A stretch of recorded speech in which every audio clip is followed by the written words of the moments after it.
Hello, everyone. Welcome. Welcome to a Elastic New York City community meetup. So we're obviously at Equinox, joined by Joel Miller. We also have David Hope on the Elastic team as well. So we're excited to have you all here tonight. So we'll enjoy some presentations and then it's time for a Q&A at the end and some networking. So with that, I'll turn it over to you. All right. Hello, everyone. My name is Joel Miller. I'll be talking about, I guess, sort of Equinox's journey to Elastic, and a bit about sort of how we were able to sort of generate some business value and some good cost savings, and a number of other awesome things.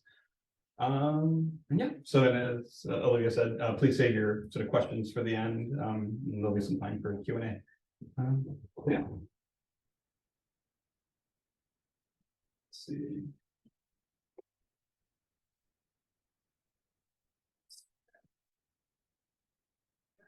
There we go.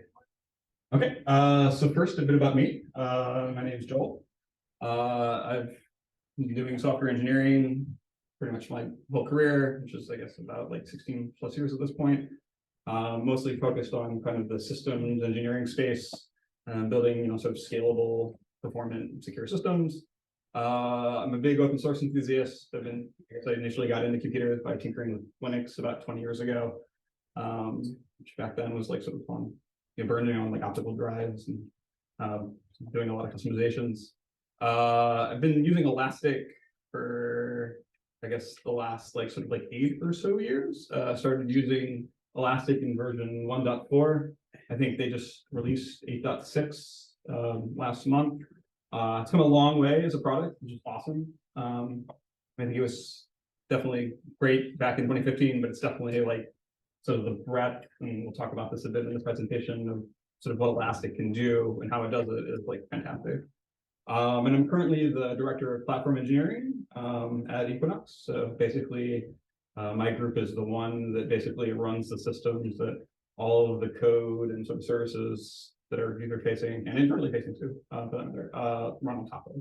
So that said, let's get to the story here.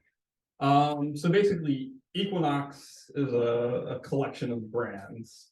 And I guess for the purpose of this talk, we're just going to talk about like this sort of straight Equinox brand, as opposed to say SoulCycle, Link Fitness, and all that. Also part of the Equinox group family.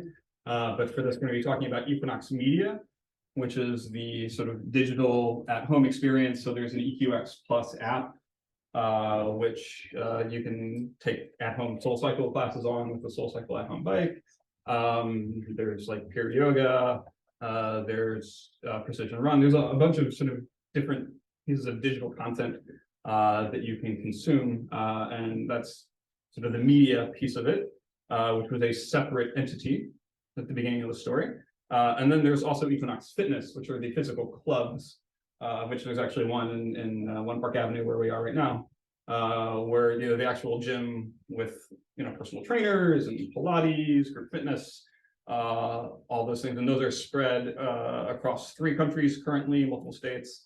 This picture here, basically, most of the largest concentrations are in New York, the New York metro area, and Southern California, but they're basically all over. They're in London, they're in Canada, and basically there's there was at the beginning of the story a separate team which managed all of the services used for things like check-in and scheduling, like a Pilates class, and like the bookings and all that. It was again kind of separate tech. And basically this is going to be the story of how the team which did sort of the digital experience and the team which took care of the physical experience basically merged together to become one team, and how we basically, from an observability standpoint, so mingled our services together and managed to become one, and some of the benefits that we were able to get from that. So first, I guess like a few backgrounds. It's not too jargony, but there's a little bit, and I just sort of assume that sort of folks here weren't necessarily familiar with some of the acronyms and things. But first, I would say, so APM means application performance monitoring. It's kind of like industry standard term for just like how you're monitoring of your application. ECS is Elastic Container Service. That's Amazon's, basically it's like Amazon branded Docker. And this is what we use to orchestrate our containers, and all of the sort of container orchestration pieces I'm going to be talking about in this talk are running in ECS. To make it a little confusing, there are actually multiple flavors of ECS, of which we are using the multiple flavors. So there's EC2, which is Amazon's Elastic Compute Cloud offering, which is basically like a VM that you can rent from Amazon, and that gives you a full kind of like host level access, which you can go on the host and do things, and you can run ECS on EC2. And there's also, I'll talk about it a little later, but Fargate, which is serverless, so you don't have access, host level access to the instance, which causes some complications, which we'll get into a little later. There's also LDAP, which is lightweight directory access protocol. So if you've ever used like Active Directory or 3D9 server, it's like a centralized authorization system. So that's what we use to log into things. ILM is Index Lifecycle Management, and that is like an Elastic specific thing. And that will be how you manage your sort of data within Elastic. And then PR is a pull request. So if you're familiar with like, GitHub, like this is how you would propose and make a change. The terminology out of the way, a bit about sort of the problem that we had with the sort of combining two entities into one, in that we had sort of similar application architecture, which I'll go into a bit more later, and tooling across the brands, but they were using kind of different standards. As I mentioned, there's like multiple types of ways you can run ECS. We're running both. How do you reconcile that from like a logging observability standpoint? There were multiple tools that we're using for observability use cases, specifically logging and APM. And so I want to say we had like at the beginning of this, we actually had 3 separate vendors, and then all of them kind of with their own nuances and policies and all that, and each managed separately, living in their own silos. So basically, there wasn't any one way to get kind of a unified view of how things were working within like the whole system. And thirdly, there was a prohibitively expensive licensing model and ingest quotas for these legacy vendors that I'm talking about. So that made actually like allowing everyone access to the system kind of a non-starter, and that it would be like multiple times what the budget was for it. And so that was a bit of a problem. So then that brings us to what are the goals? Okay, so we're starting, we've now sort of merged teams, and sort of like what do we want to do? What do we want to accomplish from a project that we're taking on here? The first was definitely to reduce cost and cognitive load through removing these 3 legacy logging systems, logging and APM, and centralizing the architecture into one system. It was kind of confusing. You would have to go to sort of one group to get access to one thing, and another group to get access to the other, and then you have to kind of like put your browsers next together and kind of manually correlate it. It was like not great. And yeah, as a result of sort of combining things into one, like the goal would be to correlate logs and traces with sort of this global context, so you could see how service A and sort of media land talks to service B and fitness land, and really see like kind of this full request lifecycle. Third goal was to dramatically improve the speed and ability to view and understand the application performance and user behavior, and really proactively get in and say, hey, like error rate is spiking over here, which is causing this like really sort of bad fall off with like throughput over here, and just kind of like connecting the dots basically. Fourth was, rather than having sort of like each group sort of separately managing things, leverage the company-wide LDAP system. So by virtue of becoming a new employee and getting a new account, you automatically had access to the system. You can just log in and get it for free, basically, and being able to access it really without barriers. And also it makes offboarding easier too, is like account gets disabled, no longer have access to things, right? And I guess the 5th goal is basically take the existing functionality with observability and maintain and improve it. So those are the goals, which then I guess goes to combine into a single vision, which you have these sort of three systems flowing into one. And that's to utilize modular best-of-breed components to create a single pane of glass for anyone in the company to consume the data, metrics, and logs they need in a low friction and seamless way. So how do we do this? We've got this kind of lofty goal. That's all well and good. But like we need to sort of figure out how we get there. So we follow this, it's called a request for comments or RFC process. I guess different teams, different companies, different folks call it different things. But basically this process was designed to be just a kind of a collaborative process where we would outline in detail sort of, what we wanted to do, and then get, solicit input and feedback from all the stakeholders, consumers, which is basically everyone in tech who's like building things. And yeah, it's designed to answer questions around the goals, development effort, dependencies, performance, security, cost.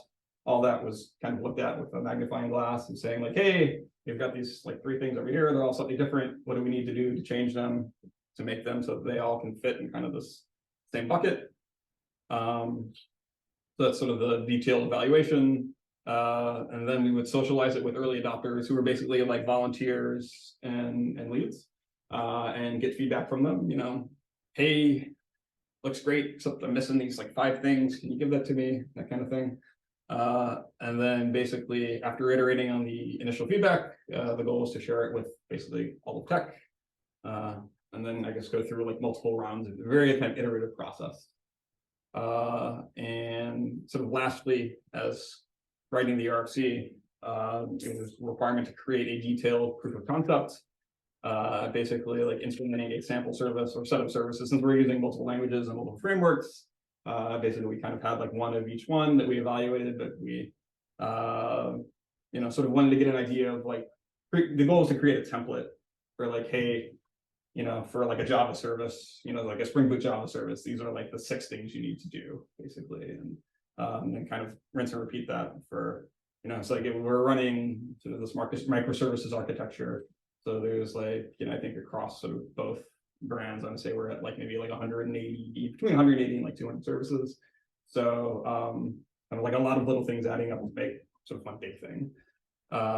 And yeah, so we basically commenced on the proof of concept, and we investigated sort of multiple ingest clients for logs.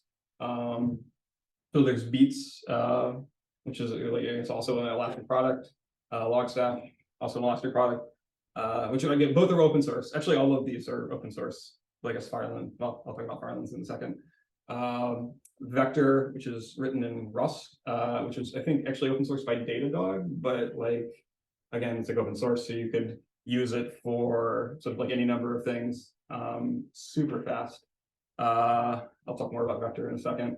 And Firelens, which is like kind of Amazon branded Fluent Bit, which I think is written in C actually. But sort of due to the nature of our architecture and our services, we wound up actually going with Vector for the fitness stuff and Fluent Bit for the media items. And I'll go into that when I talk more about the actual application architecture in a second.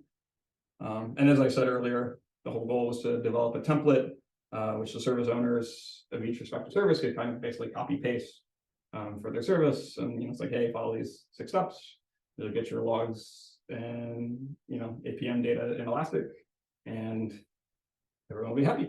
All right. So that's the ingest side of it. So that's from sort of the client application side of it. And then from the, I guess, sort of server side of it, which is what my team, I guess we were providing the template, but the sort of server side piece for the Elastic, management of it, we use Elastic Cloud, and we were in charge of basically coming up with the index lifecycle management, like data tiering, like where does data go, how often does it stay on, say, like a hot tier, and then when do we move it to a cold tier, when do we archive it, the cluster sizing, performance characteristics of the tool, and sort of the nuts and bolts of like how the back end of Elastic works. So yeah, so let's talk about fitness architecture. So basically, yeah, like the majority of things running in fitness are Java, but there's some Node.js. There's also some Python Flask. There's also some .NET. A bit of everything, and that's running on ECS, which is running on EC2 instances. So it's nice in that we have kind of host level access with that, and that allows us to basically hook into like the Docker daemon. And so we actually wound up using Vector here, which basically hooks in and ingests the logs at the at the host level, and then sends that to Elastic Cloud.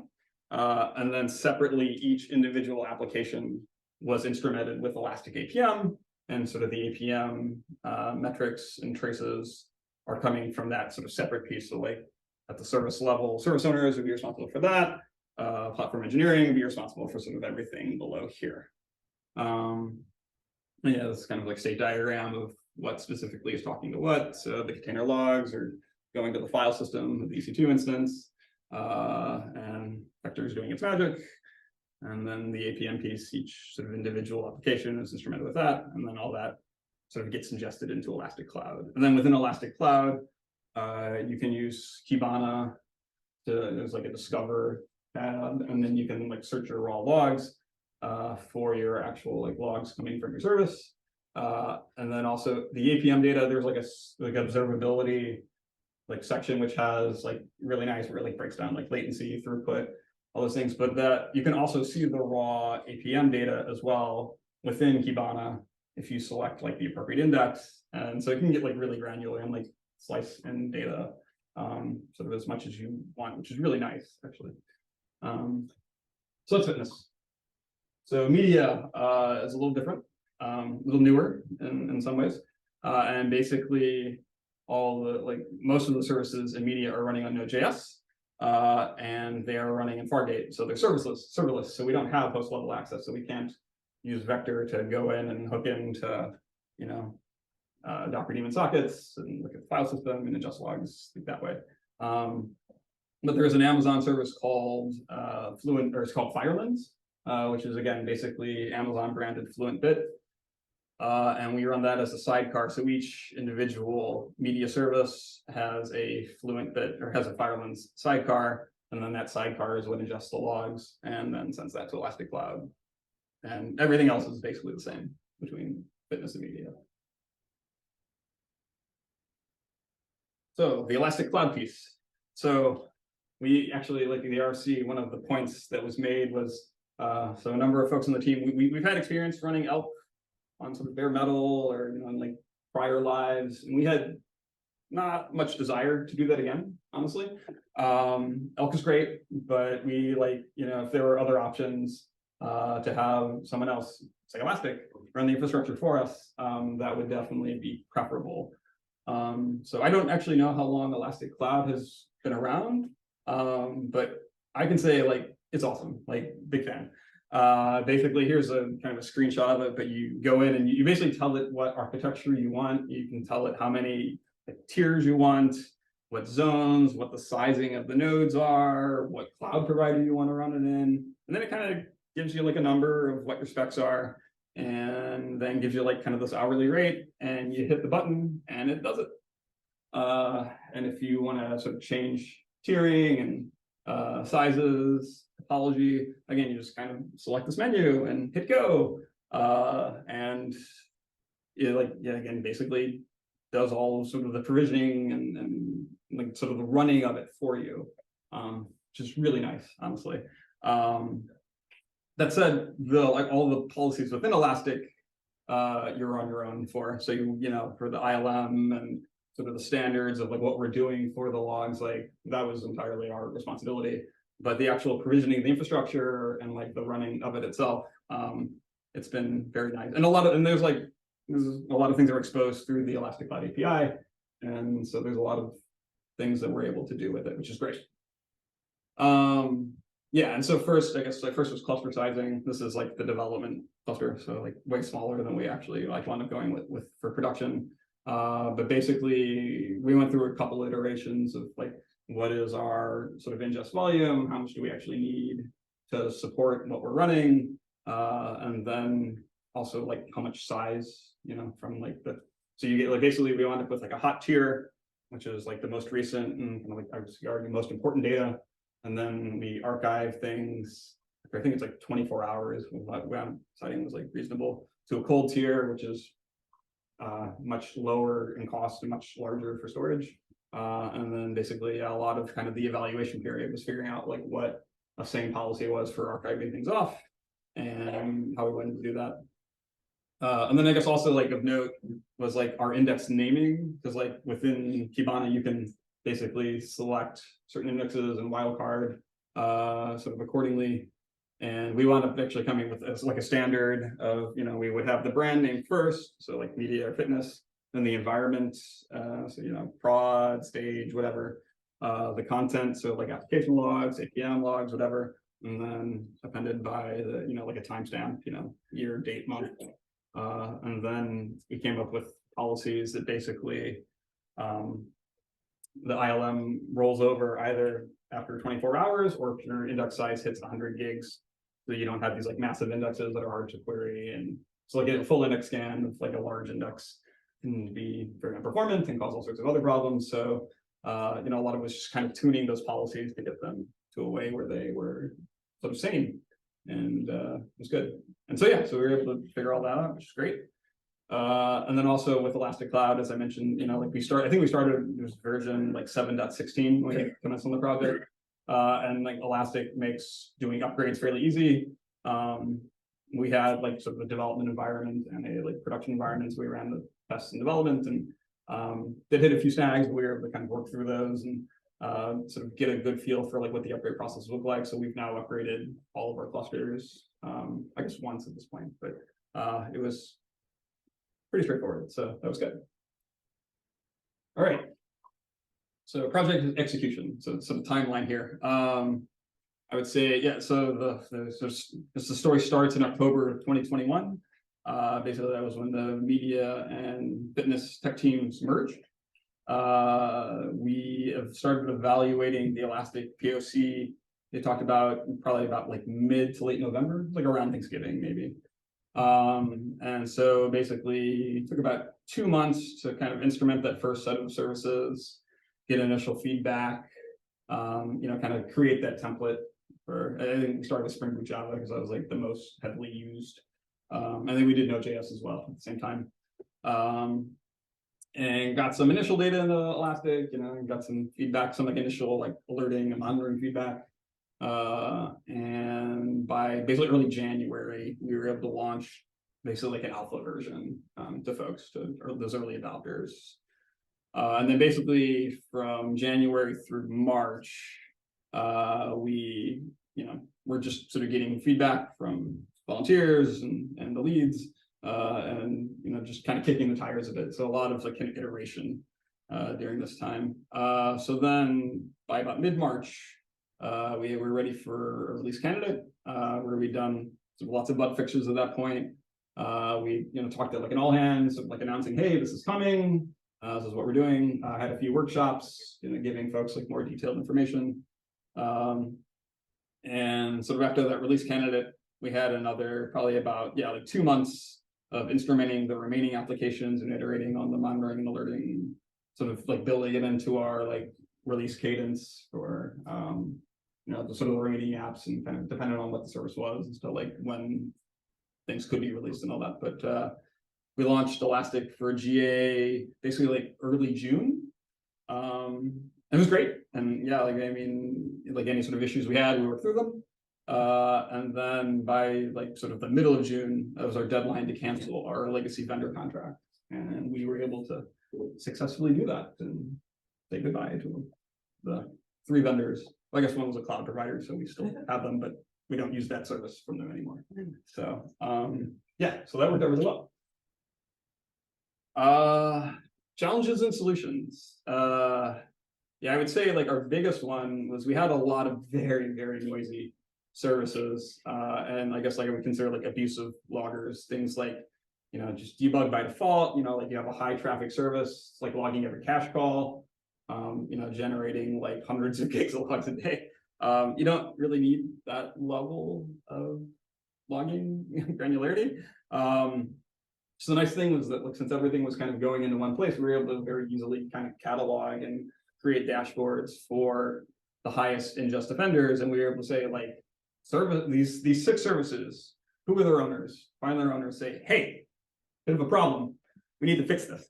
And and if folks didn't know, we would again be a little prescriptive and cut PRs and basically say, hey, like, this is really what we need to do. And really kind of like audit some of the core, because like a lot of things, it's like you build it, you're testing it like kind of locally, debug is fine for that, but then when you actually like launch it to production and get like real traffic to it, that can be a problem. So we fixed all that. And I mean, I guess there could still be things kind of lurking, but like the sort of like the lowest hanging fruit, we just took care of all that. And I guess I'll talk in outcomes, sort of like how that ended, but like we were able to significantly cut down our ingest volume just by doing that, which was like a huge cost savings. Secondly, one of the challenges was just like kind of educating consumers about the structure of the logging schema. It's also a new tool, right? So it's like we're asking folks to kind of like learn a new thing, sort of in like sort of a new way. So Elastic was great about sort of like having lots of documentation, sort of like offering sort of resources to help. That was awesome. And basically we just worked directly with folks to help guide them for, like what needed to happen and like how to use the tool, really. We encouraged questions in like public forum, like Slack mostly, and just sort of like, hey, like within Kibana, like run this like query and, like for this thing, this is how you would do that. And just like a lot of that just over and over. And we had like a FAQ page, I think it was called like Elastic Transition FAQ, which just had like the most common questions we would get and just like kind of references for like how those problems were solved and where to go for help. And that's so the Equinox specific documentation, and then we demoed it a lot. So the last sort of pain point that I want to talk to here are the like alert thresholds. So like the requirements for alerting for each service are definitely sort of unique and different, and I think you need to understand that. So there isn't really a good way to have like a universal default that will work for everyone. So we basically wound up setting some like kind of baseline thresholds, but they're very high because we didn't want it. So if it's too noisy, what do? People just get like alert fatigue and just ignore it, snooze it. Not great. So we set kind of like, hey, this is like the data you want to look at, and here is a threshold, but really for your specific service, like your like sort of latency requirements, your throughput requirements, like your tolerance for like errors and what they mean. So basically like working with service owners to basically tune for their specific thresholds. Yeah, I mean, some have very like low latency requirements, some don't, and just kind of knowing the nuances of the service, what was required for that. All right, lessons learned. Yeah, I mean, I think a big thing is like ensuring that your index rotation policy is tuned properly before you start sending larger amounts of data. We initially did not have that 100 gig quota. And so we wound up with some fairly large, maybe like 0.5 terabyte indexes, which are like essentially worthless for querying. So it took us a little bit of time to kind of figure that out, but once we did, it worked pretty well, honestly. And data streams are like a very useful thing to use for characteristics, core observability use cases, which are effectively like a time series. So like, you're just always adding, and then like it could be like kind of like a buffer period where you need to add more writes. But like data streams as a kind of a primitive within Elastic were awesome. Like we implemented those, and that went really well. I would say going back to what I was saying earlier about like the noisy workload, like tune those to get them predictable and consistent. So I think once we got sort of like the worst offenders, the noisiest services kind of figured out, things were actually like pretty consistent. And Elastic does offer the very nice feature of sort of auto scaling, which I think sounds great in theory, and folks may disagree with this. But generally, I don't like fancy features. So if you make it sort of predictable and consistent, you don't even need to worry about auto scaling, and you sort of like know what your workload is. And sure, it can change, and you need to sort of be wary of that. But rather than having things like constantly going up and down, for example, like just make sure it's like tuned properly, and you can just have like a nice baseline. And so we did that, and we were able to sort of like tune it much lower than what the auto scaling wanted us to do. utilize tagging heavily within your data itself and invest like the effort into making sure your tools support tags. So yeah, I mean, like that's a good thing to like filter on. So we just, I mean, even like in our infrastructure, like using tagging heavily is like highly recommended. And then Elastic makes it easy to like make visuals and things based on tags. And yeah, so that went well. And then I would say also ensure your hot, warm, and cold node cluster setup is consistent between all data tiers. So initially we had, I think it's like 3 hot nodes and only 2 cold nodes, and we kept getting these like unallocated shards.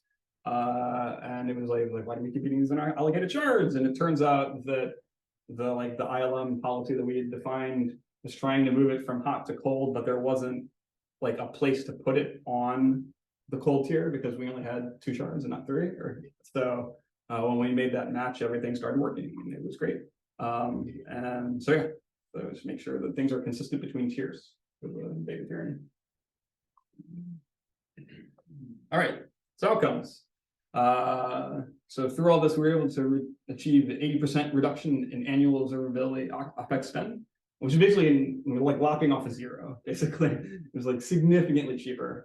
So between what we did with the log reduction and sort of like basically by sort of managing it ourselves with Elastic Cloud, we were able to significantly like reduce our cost on, and yeah, like it was like a huge win on the cost front. And then also through that cleanup that I mentioned before, we were able to reduce like 50% of our log ingests by just getting rid of debug and getting rid of, again, these like naive defaults, which directly contributed to that 80% number. And then also, I think, in some ways more importantly than the cost, we were able to basically have a 400% increase in the users with access to the system. Because before we were on this kind of like license-based model, right, where we'd have to pay per head. Elastic basically like gives you a like LDAP integration, and we were able to hook that into our Active Directory, and basically everybody gets an account by virtue of having Active Directory, and we didn't have to really worry about like paying per head. That's not how it works. So it was a huge win, right? And then also again, as I mentioned before, the deprovisioning, folks leave, disable the account. That's good. And then also, as I mentioned earlier, we were able to globally, sort of catalog and view service dependencies based upon the request flow. So yeah, all that went really well.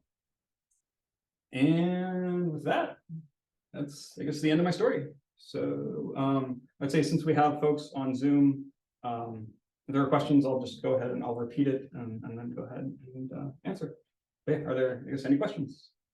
Yes, you in the back. Generate reports for the management in your system. So the question is, do we generate reports for the management? So I would I guess the management being like within tech, or management for like within like the so I would say, I mean, only reports in as much as sort of like what the OpEx is. So I don't think they care like at a granular level of like, hey, this is like specifically what the service is doing, but the cost number, yes, definitely was notified, or was sort of like, yeah, presented. So yep. Yeah. What was the experience like using ECS in comparison to Fargate, or pros and cons? How are your teams like partition integrated? Got it. So the question is about what's the experience of using ECS with EC2 and Fargate, so server full versus serviceless, then how are the teams partitioned? So it's changed a bit now, but I guess like sort of the media silo. I don't like calling it that because like at this point everything's like pretty much merged. But yeah, like the media teams were doing things with Fargate, and like really, I mean, I would say like the application teams don't really so much worry about the underlying infrastructure so much. That's more on the kind of the platform side. So from like a service like writing, perspective, it doesn't actually really matter that much, but from like how we're running the infrastructure and like where things run, it does matter. And so, I mean, I know there's like pros and cons to both. I think if you have like a steady state service, even with Fargate, you're still running it kind of like all the time. So you're effectively paying like, even though it's serverless, if you're running like a steady state workload, it's going to be roughly comparable from a cost perspective. But if you have something that only needs to run, like a batch job, right? You only need to run that, say, like twice a day or 5 times a day, then you'd be paying less for Fargate because you're only running the infrastructure when you need it. Whereas if you're running it on the EC2 infrastructure, it's always running, so you're always paying for that. So yeah, so it would make sense for things that are not steady state to move those to Fargate because that would save money. But yeah, so but in terms of yeah, like how the teams like think about the underlying infrastructure, like they generally don't. And from like a logging perspective, they all just log into Elastic, and you know it all kind of looks the same basically. So yep, cool. Yeah. So for the log ingest layer, it chose vector and Fluent something for Yes. right? Yeah. Why do you choose those ones over the big and vector? Yeah, okay, so the question is for the ingest layer, we chose vector for fitness, and we chose Fluent Fit or FireLens is the Amazon specific product for media. And the answer was so I guess I'll start with the media one actually, because since Fargate ECS is serverless, like you can't run, like you don't have access to the host, and so really like the only way to get the logs out is through running a sidecar. So basically like connect and consume those logs. And this is actually the Amazon like recommended way to get things from serverless. I think Beats is like starting to support it, but I think like we tried and there were some issues, and basically like so the Amazon blessed way was to run FireLens / Fluent Fit. So that's why we landed with that. Pretty much, yeah, we don't have the host level access. So and yeah, it was like, again, like some tuning, kind of get the configs, sort of correct. But we were able to do that and go through it. Actually, Shashir here can talk in great detail about how that works. Yeah, and then from the fitness side, the vector piece, because it was like vector was like super performant, like it's written in Rust, so it's like very lightweight, very memory safe, very fast. And so we were able to kind of leverage it for other things, not just for containers, like we could use it for like host level, like log ingest as well. And it was like very configurable. And so yeah, vector just like a really good experience for us to ingest. So basically you didn't observe any performance drop, right? I mean, like from I think the overhead typically for like, I think for overhead it's like for running vector on the EC2 maybe like 1 to 2% like CPU, it's pretty low. Yeah, like it wasn't a problem, and our ECS instances are not over provisioned. So from performance standpoint, it was fine. And vector is like stupid fast. Like I think the issue, you'll have more of an issue on like the Elastic side and being able to handle like the speed of the ingest, but with like 200 services, it's not looking at ton of data. It's not trivial, but it's not like, we're not like sort of like Google scale or whatever. So, yeah. All right. Other questions? Yes. So like what kind of consumers want to reach that level of technical experience to like go through the Kibana logs and stuff? Like what's your audience for that? Got it. So the question is like who's the audience for the Kibana logs? Yeah. And I mean, it kind of depends, right? On like, I would say it's mostly like engineers troubleshooting services, right? But like, like we have like an app support team. And so if like a user has like a problem, app support can go in and search for like that user. They can see all the transactions that like in the logs, what the user has made. And if there's like an error, they can see what service it errored at and like where, they can see the flow basically. So it's anyone like troubleshooting the kind of mechanics of how any given service works. Cool. Yes. As far as I have understood your setup, you're separating between different environments and services on the index level. Yes. Elastic Cloud, right? Do you have experience with introducing this separation on the cluster level compared to the index level?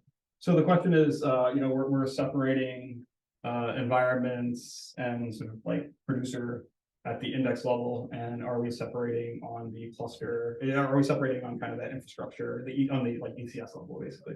The answer is yes. So, although I guess like based on how we're ingesting, like we don't specifically have to, but yeah, like we do have say like a non-prod cluster and a prod cluster, things like that. So it's like there is separation, or a separation like per environment, basically. Yeah. But maybe my question was a bit misleading. I was more aiming at, do you have experience with, for example, introducing dedicated Elastic Cloud clusters per environment? Oh, got it. Service even. Got it. Okay. Yeah. Sorry. So the question is, yeah, like, do we have separate Elastic Cloud environments per service? No. So we basically, for observability, we have two Elastic Cloud environments. I guess they're called deployments in Elastic parlance, but we have one for non-prod, and then we have one for prod, basically. And so for non-prod, and that's more for kind of like testing Elastic configs and all that. But yeah, the separation on the Elastic Cloud side is more to test changes and deal with like what an upgrade process looks like. And we have some non-prod environments feeding into that, but really generally we want the just like a single prod environment for Elastic Cloud, because like if you get like generally like when searching, like one of the tags would be environment, right? So you can search for like a certain service, like you want to go to like the same Elastic tenant for like your non-prod logs and your prod logs. And so yeah, so again, it's more the non-prod Elastic Cloud deployment is more for like platform team testing, upgrade paths, things like that. And then all consumers of Elastic would be going to the prod instance, which is like stable. Yeah, does that answer your question? Yeah. Okay, cool. Sweet. All right. Hang on. Yeah.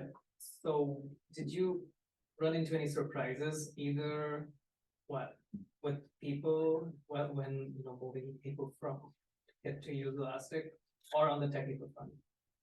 Got it. So the question is, do we run into any surprises, I guess, from people or on the technical front?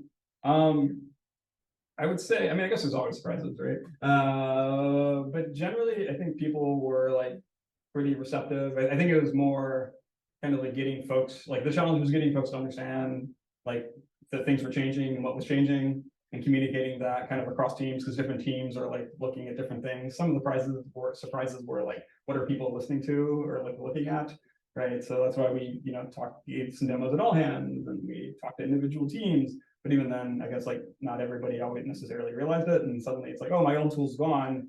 What do I do? It's like, well, you're Elastic, right? So, but yeah, and I guess on the technical front, a lot of it was kind of like exploratory, which we did in the POC. And yeah, like if I could not have told you at the beginning that we would have gone with vector for like ingest or Firelands, right? But that was all stuff we kind of figured out as we went. Yeah. All right. Other questions? Or we need? Yes. I got one. So you obviously moved off a bunch of legacy tools. Did you have any people with attachments to those? So the question is, we moved off of a few legacy tools, and were there people with attachments? Yes, definitely. Yeah, a lot of it's like, generally people don't want to necessarily change. And so I would say like, there wasn't like a lot of resistance, but it was like, old tool does XYZ, can Elastic do that? And the answer was sometimes, yes, it can, but it's a little different. Or no, it can't. But like, there's certain things we can do to like work around that. And so was everybody like totally happy? Probably not, right? But at the end of the day, like, were the benefits worth the cost of that? Absolutely, 100%. So yeah, so I would say it went pretty well, but I think in any migration like this, you're never going to have everybody like be like, yay, totally happy, right? So yeah, we can try. You probably have a small enough team here, right? That you do that. I don't know. Right. Yeah. Right. So like all of like tech is like about like 150, 200 people. So it's not like massive, right? So, it's sizable enough to have some level of scale, but it's not like massive, like it's not like tens of thousands of people, right? So yeah, like you sort of know who you need to talk to or sort of where you need to go. Yeah. Cool. All right. Yes. On a high level, why did you consolidate onto Elastic versus the other vendors you guys had? I know pricing seems to be a great. Yep. So benefit. Yep. Yeah. So the question is like, why Elastic and not like other vendors? It's a good question. I think really, so like cost was a factor, not the only one, but I know for me, like, again, like the whole getting users access to everything and not having to pay like a per head cost. Most of the observability vendors out there like have that model or are shifting to that model, which again, given kind of like a team of our size is like really prohibitive. And then we're also like, again, like not, because I think like there's two models where like you can pay for like the amount of infrastructure you're ingesting from, or you can pay on a per head basis. And we're kind of like in a bad spot for both those models, right? Where we're not like big enough for it to be like, oh yeah, it's just like whatever line item, right? And I guess thing. And then also, like it's like prohibitively expensive to have like 150, 200 people with access to things in a per head model. So like the fact that Elastic, we were able to do that just as an integration with Elastic was amazing. I also have a very large community, like that was a big selling point. And they also seem to like listen to customer feedback, which is like, and like be available for stuff. So yeah, there were like a lot of reasons. So yeah, so I would say that was the main sort of set of reasons. Yeah. Cool. There was a question over there, I think right there. Yes. For your log data, are you doing any data transformation? If so, are you using like Elasticsearch pipeline, or are you using Kafka? Yeah, so the question is like, are we doing any transformation on our ingest? And so the answer is yes, but not like a ton, basically. And a lot of it, like I think there's a requirement that like all indexes have timestamps sort of qualified. And so like on the vector level, I think also Fluent as well, we're doing some manipulation to make sure that the fields and they match the schema basically on our ingest, but we're not like doing like significant processing. And I guess there was like a question earlier about like CPU overhead. I think if we were doing more pre-processing, then that overhead would go up. But generally, yeah, like we're doing some, but it's a lot of just mapping fields basically. So We're doing it at the edge. yeah, we're doing it at the edge. Yeah. So yeah, and I think like for like say like a search, like for observability use cases, we want to keep it simple. I think for like a search use case, like it might be a little different, but yeah, for what we're using it for, it's at the edge is fine. So yep. Cool. All right, anything else? Yes. Short question. Apart from the cost reductions and the improvements you already told us about, did you notice any improvements in, for example, failure recovery scenarios, failure discovery scenarios? Yeah, so the question is like, in addition to all sort of like the sort of benefits that presented, like have we seen like sort of like our mean time to recovery go down, and then like sort of like other sort of like outage metrics? I would say like the data on that is like there's a lot of noise. It's like very noisy, I guess, with respect to that. And so there are outages, there are everything, but they're not like super frequent, I would say. So I actually went looking for some data. Actually, I wanted to have that as a point, but I didn't find clean enough data to like, so like, yeah, I don't have anything like substantive to say like, yes, like our mean time to recovery reduced by like 30 minutes or 60 minutes or something. I think like, yeah, like it is possible to eventually like pull up, but we didn't have that right now. So yeah. But yeah, like again, like it should be enabling things like that, right? So Especially if you have a much broader audience, right? Because that's right. about 400% increase in people using exactly those information. Exactly. Yeah. So yeah, I mean, like the data is there, but again, it's like adoption and then like actually like having people use the tools effectively, which I think will take more time. So maybe we'll have another talk. Yes. I do want to say, apart from incidents, it does help developers because the traces help us get a good overall picture of how the services are interacting. So that's helpful even if we don't have incidents. Yeah, no, exactly. So I guess yeah, Shishir's comment was that yeah, like from a developer perspective, it's just helpful for debugging in general because you can kind of see the flow. And so yeah, like incidents aside, you're able to see more clearly what's going on, which like I personally find very useful because I'm like, hey, like what's going on with this like these three services, and you can see it. And so yeah. Cool. Right. Any other questions? Yes. So like for the does it just HS logs right now, or does it also like expose like performance metrics, or maybe performance between different services or anything like that? Does it include that? So the question is, yeah, is it just logs or is it also performance metrics? And so I'd say that's the distinction. So it's doing both logging and APM. And so what you're saying about the performance of the different services, that's the APM piece. And then the logging piece is separate, but you can actually add like tagging in your logs to correlate it to the APM piece. So you can, like within APM, say there's like a big spike in errors, you can look at the graph about where that spike is and zoom in. And then depending on how you've instrumented your logs, you can click it and then go to the log that is causing those errors, right? Or like the set of like messages that is doing that. So yeah, it's like very powerful what it can enable. So, but I mean, it's not perfect, right? Like there's still like, you know, you have to like work through certain bugs and things don't always like correlate the way you think they will and all that. But yes, like that is the idea. So, And so do you get that APM piece through, you don't get that Yeah. through Vector, right? You no, get so that- here, so let me go back to the architecture slide. Yeah, so this is the APM piece. So that's where you would get your latency, errors, throughput, all that from at the service level, and then the logging piece is separate.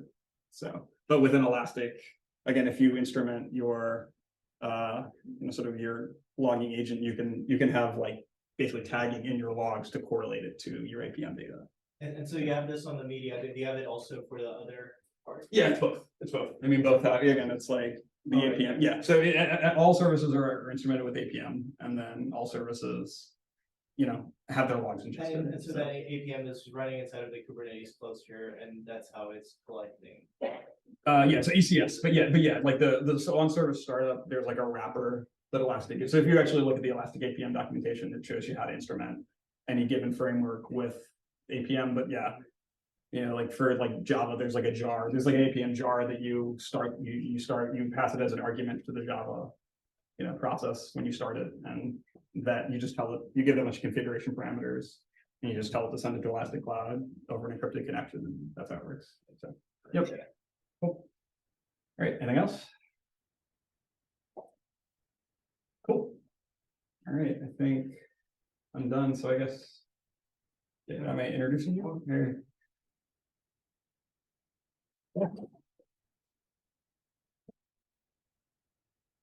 Okay, so hi, I'm David Hope. I work at Elastic. There are actually a couple more folks here from Elastic in the audience. I'll drag them up here for Q&A so you can beat them up about the product. I've spent 14 years in the technology field. I started off in the UK as a consultant, software consultant, doing mostly Java stuff, managing dev teams, doing everything really, setting up CI/CD pipelines. And also I was doing a big project for HSBC, which is a fun story. You may have heard this, right? HSBC were laundering all this money from Mexican drug cartels. And they sprang up this project to clean it all up. And I was a big part of that data project to get that sorted out. There's some funny stories. One of them was, you know, people in Mexico, in branches in Mexico, had noticed that people were coming in with briefcases full of money. And they were like, well, we need to make the customer experience better. Let's make the windows bigger so we could get those suitcases in. Nothing strange, nothing suspicious about that at all. Anyway, that was a big project I worked on, and I ended up in the US because of that project. Met my wife in the US, and the rest is history. I joined App Dynamics, so I'm a big fan of you know, APM, observability space. I went to Confluent for a little bit, and now I'm doing product marketing at Elastic. So we're going to talk a little bit about why observability. You heard a little bit already, which is good. And then I'm going to move into strategies that you could use for moving to a full stack observability solution, depending on your scale. It can't always be easy. So, you know, we're going to talk a little bit about that. And then we're going to talk through some of the benefits as well. So why are we here? Well, we're here because observability is not an easy problem. It's not a solved problem. As you can see the stats there, right? Organizations have more than one cloud vendor, which typically creates a lot of complexity in application architectures. You've got IT teams trying to, you know, create now cloud native apps, but in fact, they're not there yet. Most customers that I know of have lifted and shifted stuff into the cloud, and it costs them a fortune, and they haven't managed to get those applications into a cloud native way, which is unfortunate. And, you know, a lot of companies out there deploy software on a regular basis, but, you know, not usually at Twitter scale. So we live in this world of exponential data growth and increasing complexity, right? I've seen it over time. I get a lot of questions from customers about how can we deal with all this data, right? We have all this logging data and it's too much. And, you know, there's this sort of thought process that you might, think about, which is, well, what if we just shut logs off because we can't afford to have all of this logging anymore? I'm sure there are people out there that are thinking about that, especially in the current environment where we're trying to cut costs. So how do we deal with all of this? And it creates a lot of challenges, right? Not just cost and volume of logs, but also, is you have all this data, you have to make sense of it. And if you can't make sense of it, then it results in poor customer service, lack of team collaboration, which I think we experienced here at Equinox with different siloed tools. You wind up with poor release quality because you can't really get a holistic view of what's happening with your releases when you do releases. Inefficient amount of expertise out there as well, and tool sprawl and things like that, which are causing a lot of problems for companies today. And so what you're trying to do on the top here of the iceberg, you want to provide people with self-service tools. That's the goal. You want to foster a data-driven culture so that people can go out there and ask their own questions without having to get 5 teams involved to get answers. And you're trying to improve customer experience. But you've got all these things on the bottom that are causing you problems. You can't iterate through the data quickly enough, too much data, search isn't fast enough. You've got siloed and redundant tools and a closed data stack. All these things are causing a lot of friction to being able to do what's on top of the iceberg there.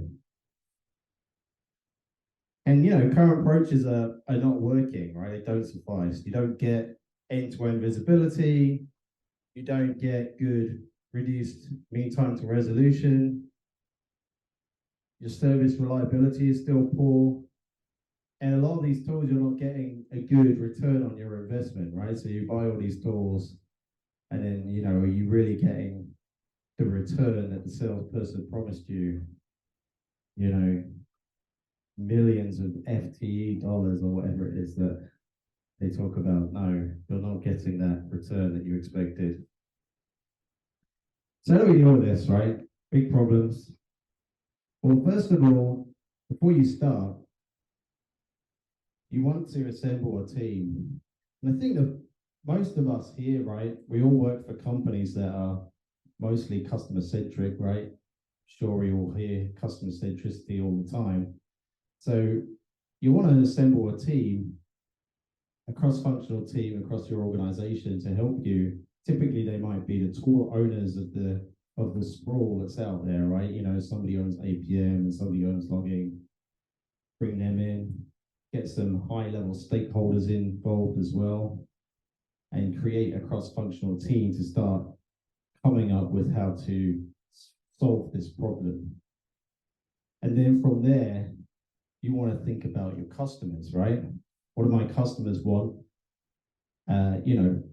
For an SRE, if you're a site reliability engineer or something like that, that's all you care about, right? Is the customer experience. How reliable is their experience on your site?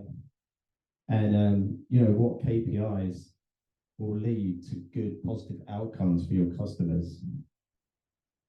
And then think about what you want to observe. You want to know about the customer experience. One thing that's really interesting that I'm seeing a lot of, and Elastic does a great job of as well, is that you can bring a lot more data than just metrics, logs, and traces into your platform, right? So you can go out there and get some business data, how many orders are going through the system, what's the revenue like for that particular order, and get other bits of data in that really talk about, is my company losing money? Is my company doing okay? Lots of great examples of bringing additional data points into the platform to help you. And where am I going to get this data from is an important thing to think about.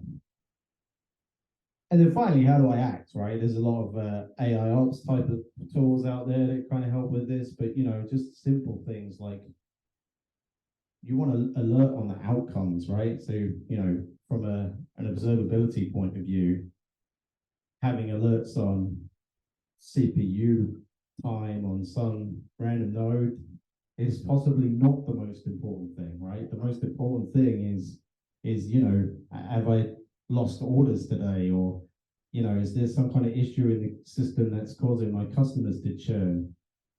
I forget the exact statistic. There's a statistic out there, right, that if your customer spends more than a couple of minutes on a particular operation, there's a very good chance that they'll go somewhere else just like that. So you want to understand those outcomes and how your customers are experiencing your site. So how do we move to a full stack observability solution?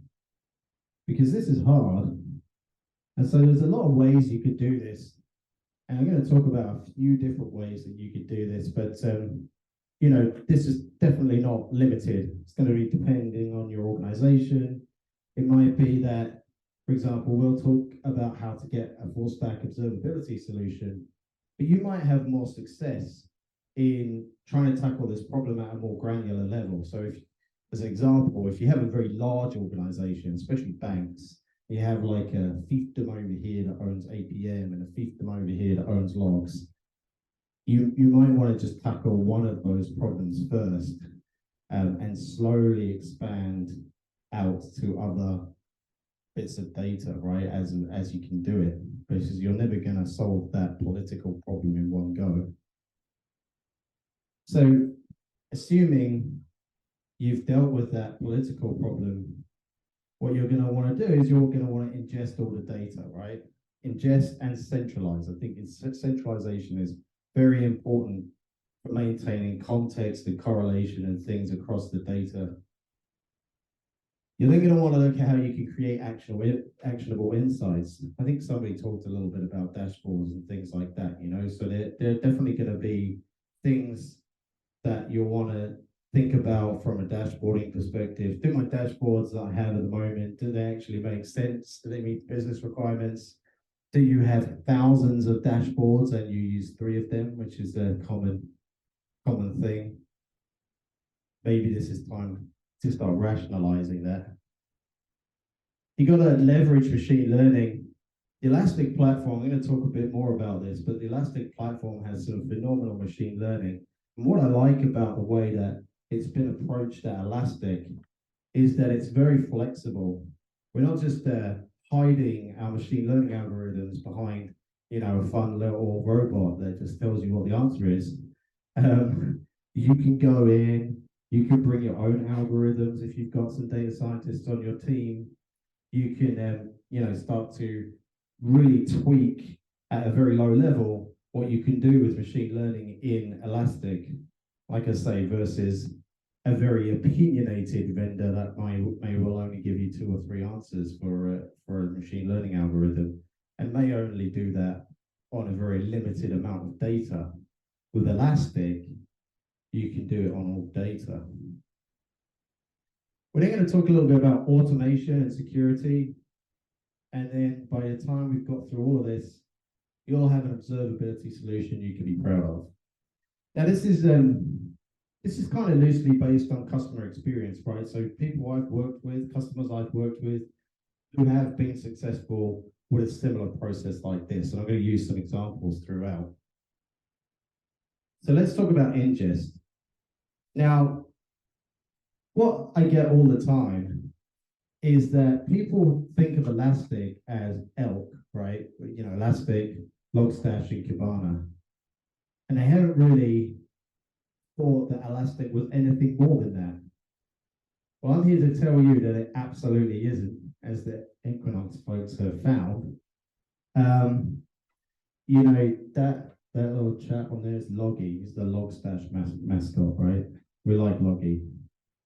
So, you know, he's over there in the logging box. But no, Elastic is more than logging. We do so much more.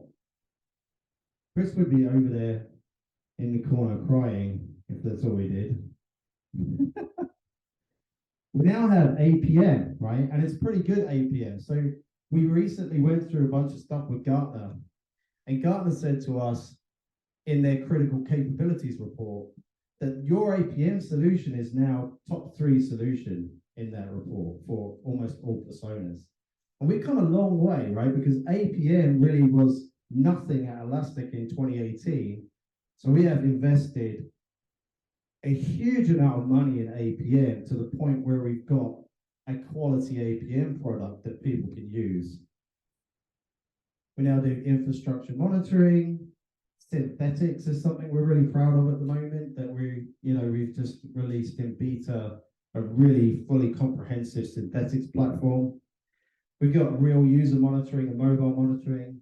And another thing that we're really excited about is universal profiling. So if you haven't heard about profiling, we think it's the next observability pillar. So people talk about logs, metrics, traces, profiles, which is understanding how long a piece of code takes to run on a machine, is also incredibly important in the observability stack, right? So we've invested a lot of money in that. Now, I think we talked a little bit about Elastic agents and beats.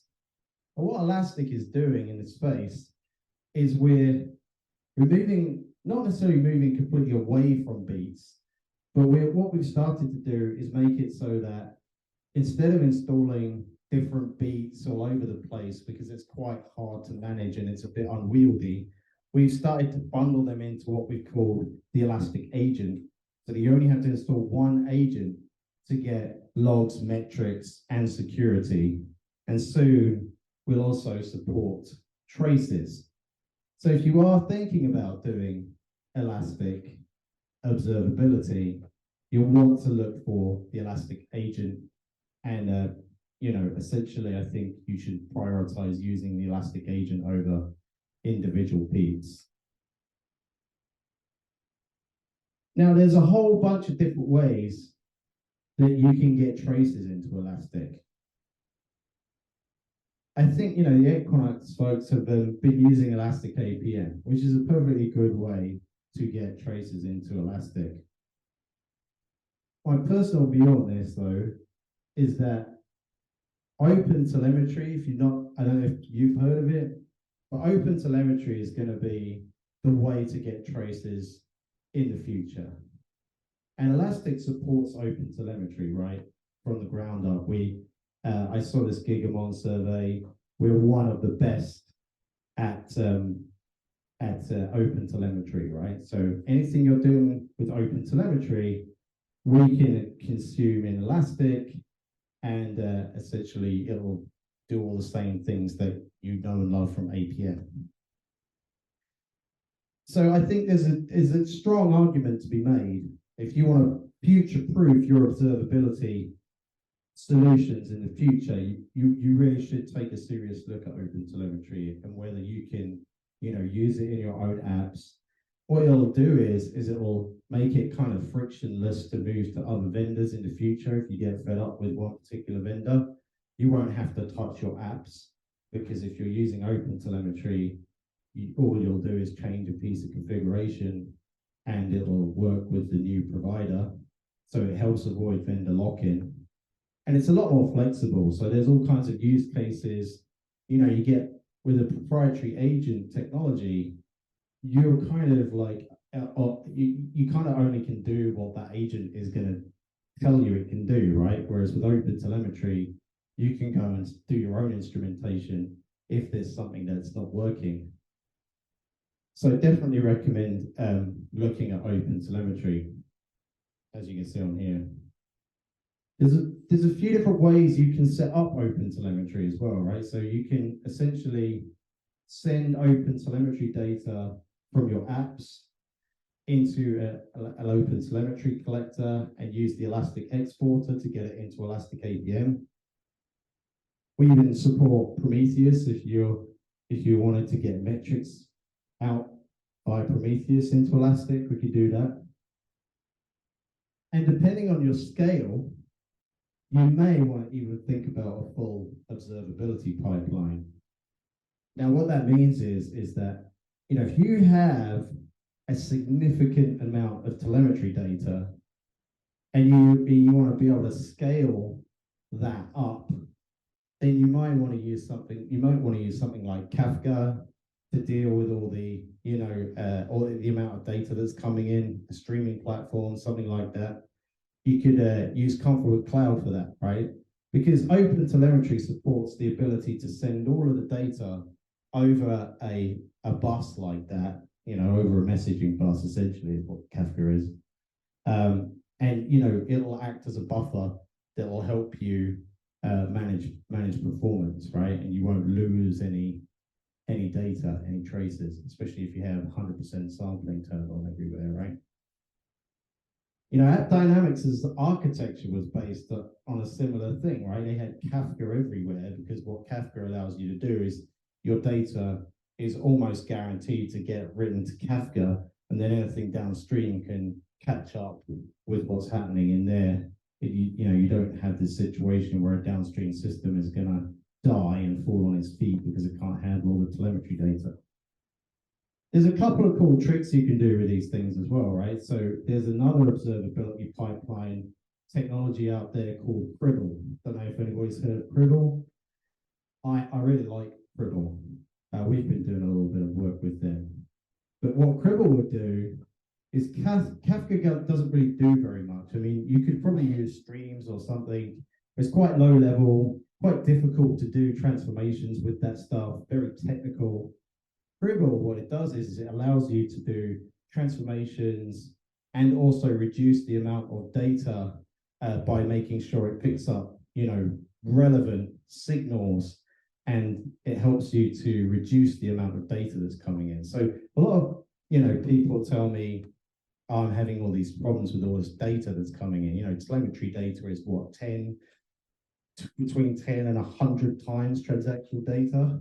So it's a lot of data, and Cribble can help you reduce that sensibly before it arrives in a backend system like Elastic. Now, of course, Elastic has all of these different integrations. We have a significant number of integrations for Google Cloud, AWS, Azure, Google Cloud. So for all of the different environments that you've got out there, you'll want to install the Elastic integrations into your environment and start to pull data in from your clouds. Now, again, you can have it run through, a service like Kafka, or you can have it go directly into Elastic. Now, again, you see Logi on there. You've got Logstash. So if you didn't have something like Cribble could be quite expensive. You could sort of roll your own by doing Kafka and Logstash together. That could help you reduce the amount of logs that you send into Elastic. You could do a lot of transformation. I know a lot of people out there like Vector, but because it's by Datadog, it's kind of a dirty word for me. So yeah, Logstash. So how do we get actionable insights out of this? Well, one of the things that one of our customers at Dish did was that they used Logstash. And Logstash helped them because it enabled them to enrich data with business identifiers. So you may have all this like telemetry data coming in, but how do you connect it to the business, right? How do you understand, what is this data? What does it mean? What does it mean to the business? Well, you can use a Logstash pipeline, for example, to start to do enrichments, where you can get some business data and some telemetry data and merge it together, right? You can merge data from other data sources. So, definitely Logstash is one solution. Cribble's another, Vector's another. Definitely, this is a part of what you're going to want to do. And then once you have all that data, you brought it in, you used Logstash, Vector, whatever, to tie it all together, to bring it together.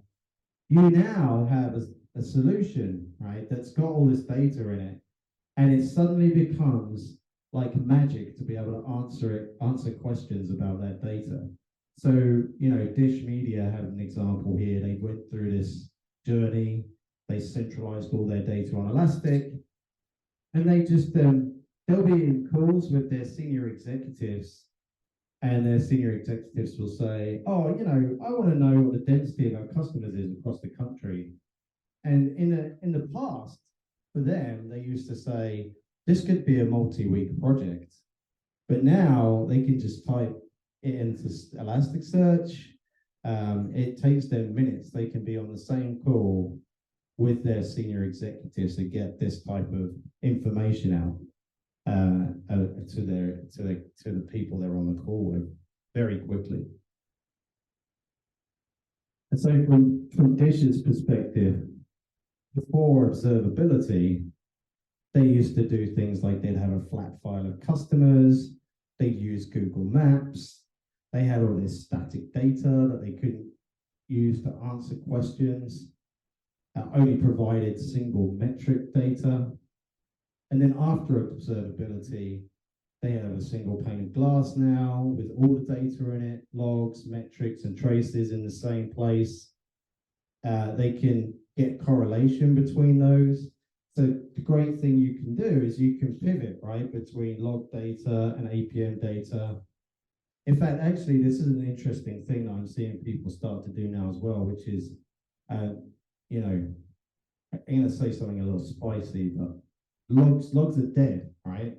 And the reason people are saying stuff like that is because it's kind of possible to put a lot of the information that you're doing logging with into traces, right? And then you get immediate context without having to have something to tie those two bits of data together. So again, you know, something to think about. If you can think about in the future, maybe you're going to start using open telemetry instead of writing log lines. You start writing whatever it was you're going to put in a log to the span from the open trace, and put that data away in there. So, you know, I think the interesting thing from an application perspective, definitely why are we logging stuff? We may as well put it in the trace. I don't think logs are going away, which is like the spicy thing that I hear, you know, hot take or whatever that people say, because there'll always be logs on systems and routers and, you know, in security world. So I don't think it's ever going away, but certainly from an application development perspective, you may want to think about, you know, innovating on wherever you need logs in the application. And so, you know, this is an example of a dashboard that shows, you know, a number of different pieces of business data, like the response times from the front end. You've got, you know, things like revenue in there, the number of ads. These are the sorts of things that I was talking about at the beginning, starting with the customer and starting to understand what outcomes you're trying to track, and start looking at your systems from that perspective rather than, you know, going straight to the weeds of the infrastructure. And this could be far more valuable. Like I said, I'd much rather know if my customers are significantly being impacted by a big outage and how much money I'm losing, then also some CPU over here is high. I don't know what that means. So machine learning. Now, I mentioned a little bit about machine learning. You know, I think Elastic, in my opinion, has the better opinion on machine learning, right? Because we support all these different machine learning types: classification, regression, anomaly detection, outlier detection, supervised, unsupervised. We can also do forecasting in Elastic. And most of the built-in stuff is pretty easy to use by regular humans. So I can go in there and I can create a forecast, for example, on, you know, some piece of data, and it'll give me some indication of what my usage might be like in the next few years, and it can help me to plan. And that's exactly what Dish Media are doing. So it makes machine learning really easy to use for, you know, regular folks with the built-in stuff. Like I said, if you have advanced use cases, you can bring those in as well. You can bring your own algorithms in. You can start to do, you know, there are little places where you can plug your own models in that allow you to get to that next level for your business. And so with machine learning, you're going to go from reactive to proactive, right? I'm sure a lot of people say this, but it's useful to be able to, you know, understand whether you've got anomalies in your systems.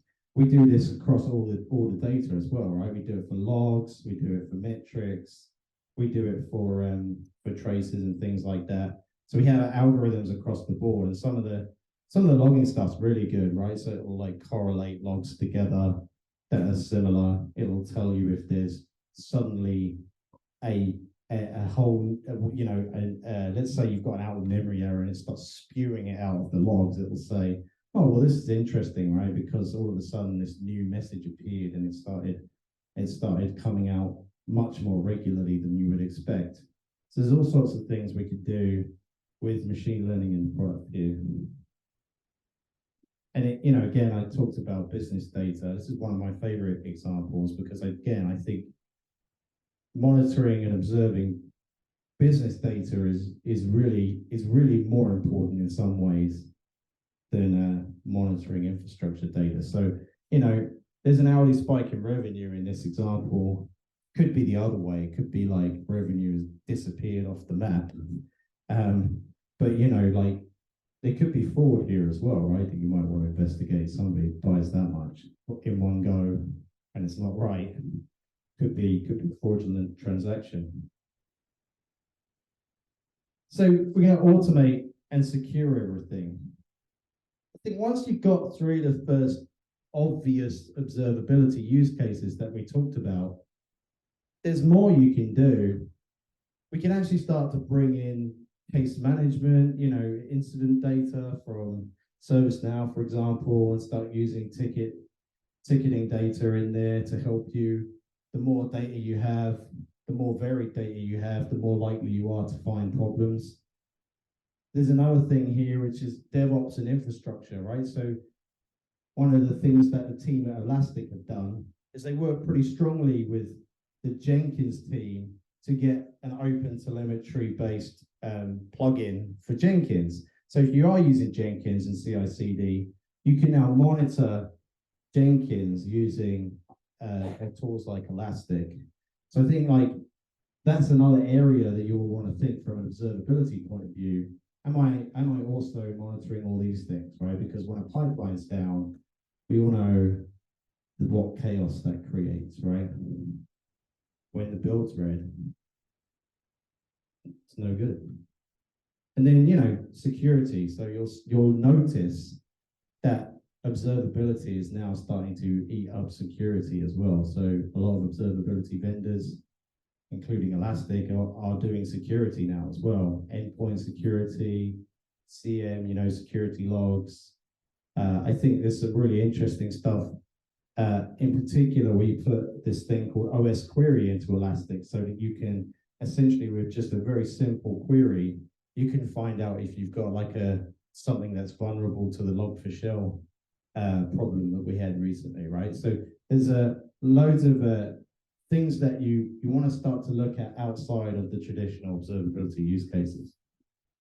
And this is what the CI/CD observability stuff looks like, right? So once you get Jenkins instrumented, you start pulling down the open telemetry data that it provides, you can start to see, it's a bit small, but you can see like the build stages and which ones are taking longer than others and things like that, right?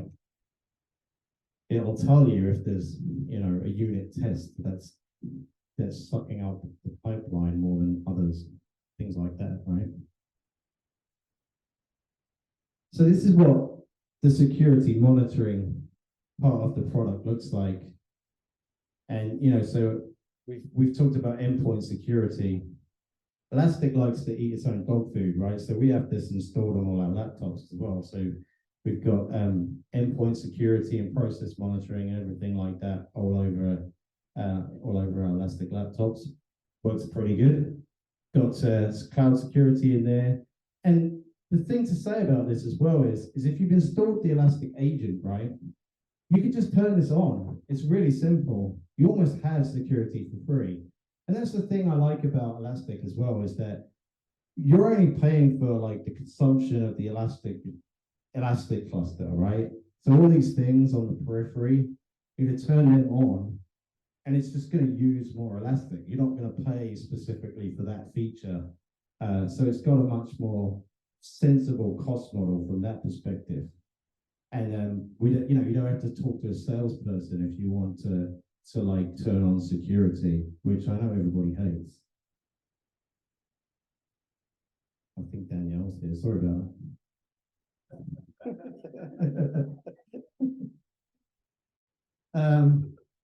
So here we go. We can celebrate. We got to our full stack observability solution. We did all of these steps. We just ingested and centralized all the data with agents or open telemetry or observability pipelines. We generated actionable insights with dashboards and machine learning. We automated and secured it all. And that's it. That's the ideal sunny day scenario for how to get to an observability solution. And again, these are all the benefits that Dish Media had when they implemented this. They went from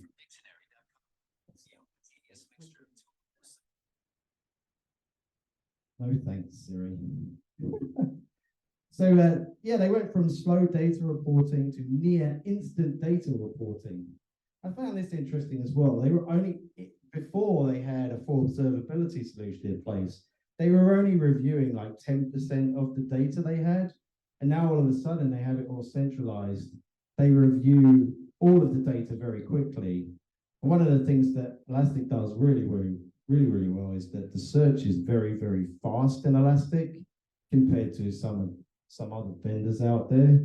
And so, being able to search data quickly and efficiently, because we have tiered storage, which was talked about a little bit here as well. You can get fast search out of a lot of data and still have that data in cost-effective storage. All the data is correlated. So, because we use this elastic common schema, which you may or may not have heard of, but basically the common schema is what allows us to say, this container in here coming from this other system, I've got a container ID, for example, here, it allows it to match, a container ID that might come from a trace from APM, right? So having a common schema in place in order to do that is very, very important. And so now, I think John from Dish Media was telling me, this was a big one for him, was that they actually have now democratized access to this data. So anybody can start to do, dive into this data and start to ask questions of this data. You can start to allow other people to use the tools, right? And that means that they're not bothering you all the time. So you finally get a break. You can flip that card over that says, don't disturb me. I'm coding.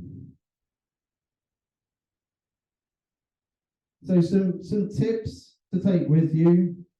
I think we talked about some of these, but don't ignore data cleaning is a big one, because you're going to have all this data and a lot of it is going to be garbage, right? Or it needs cleaning. So that's where, the vector, the logstash, things like that help you, because you can then start to clean up the data as it's coming in. But, don't just assume that your data is good. And as soon as you've got all this awful low quality data, it's hard to get to like pedal back from. The other thing on there is true, understanding the data is key. Creating retention policies, which is, what are you going to run on hot, cold, and frozen storage, and how long are you planning to keep that for? And, find a process for CI/CD. And then this one down here, finding small wins, I think is a pretty obvious one, right? You want to try and tackle these problems in a fairly agile way. Start with small slices of things you can do, and then move on from there. Don't try and boil the ocean. So this is the final slide I have, and this is just talks to the things that I think that Elastic can help you with the most, right? I think Elastic helps break silos, right? It has phenomenal searchable snapshots. It's got data tiering. It means you can keep a lot of data. You don't have to silo it away. You know, Elastic is an open first company. If you wanted to, we have a free and open APM solution, right? Which is way better than Jaeger. I don't know anyone would use Jaeger ever. You don't get the free and open version of Elastic and install APM straight away, and you could just start using that. You don't, again, need to talk to a salesperson.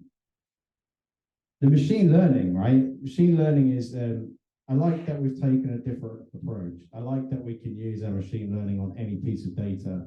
It means that you have a lot more power at your fingertips when you're looking at, you know, all kinds of random data that you may want to turn into metrics and then use machine learning on. And then a full suite. Elastic is one platform. It's not like 2 or 3 platforms.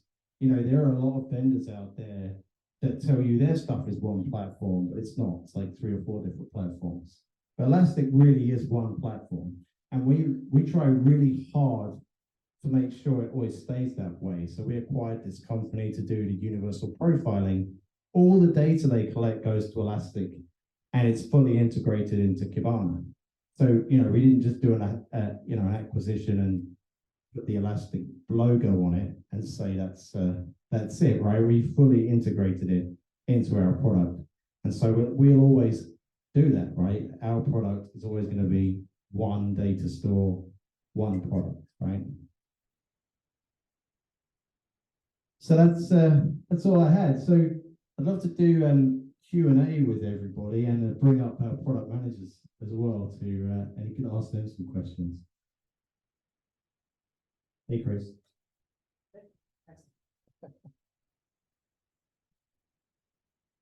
Any questions? Yes. So of the Elastic customers you have, like how many are actively adopting Hotel? Yeah, that's a good question. Actually, can you see the newer numbers than me? Yeah, I have some telemetry on that. So roughly today, about 5% of our agents, of our instrumented agents, are using OpenTelemetry. That's growing pretty quickly. It's a relatively new offering.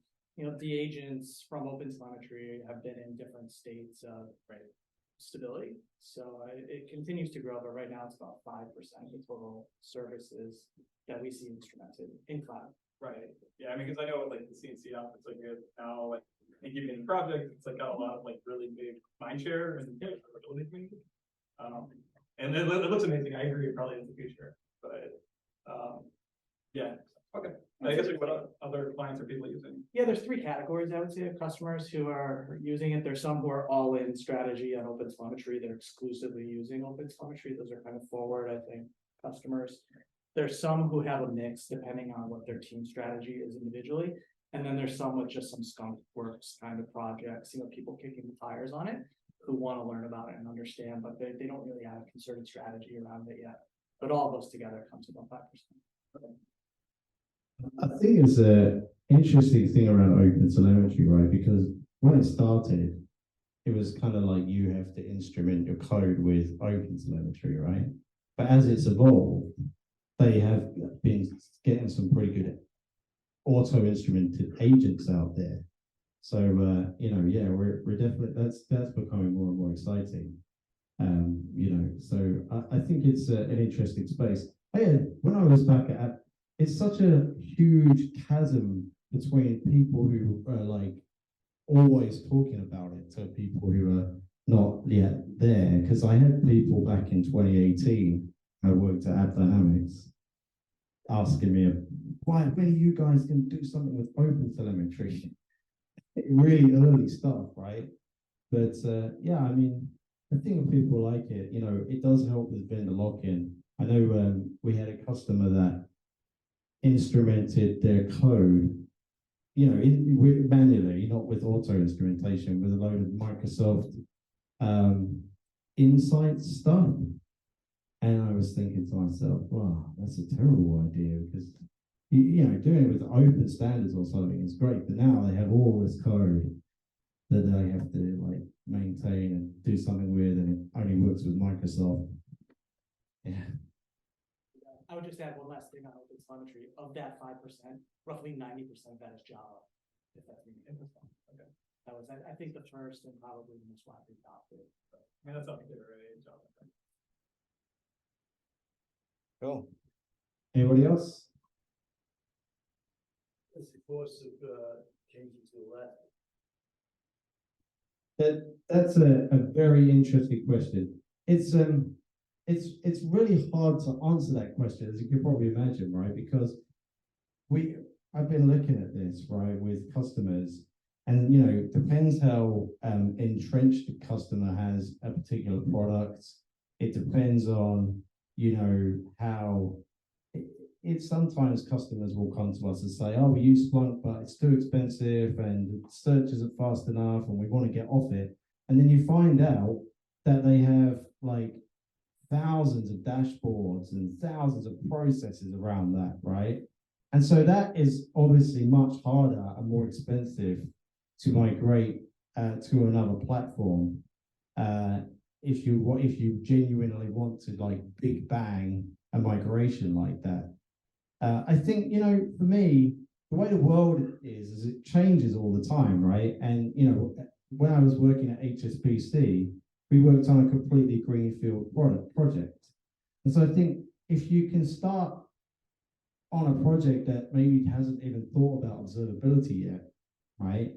Maybe you can start there, and that would be much less expensive to start there with a small project that maybe just started, you know, greenfield, and then slowly move in that direction. Could be a way to make it a lot cheaper, right?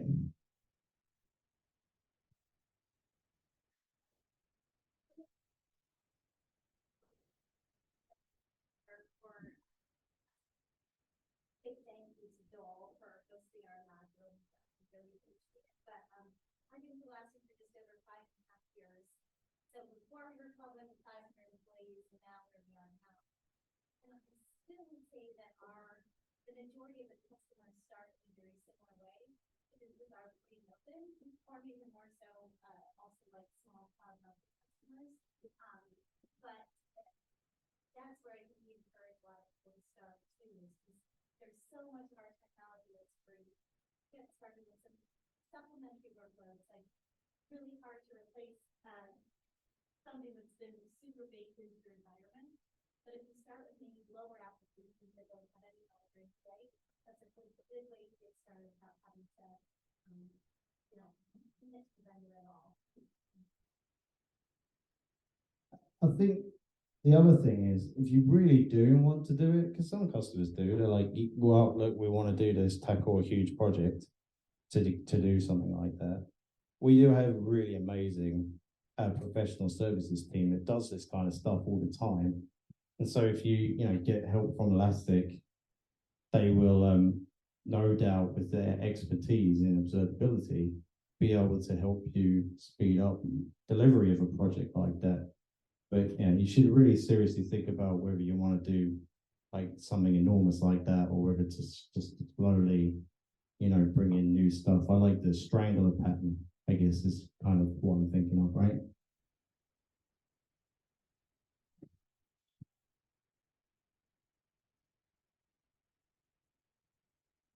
Anything else? Anybody else? Everybody wants to just go and have a drink now, don't they? Is there any pizza left? Mm.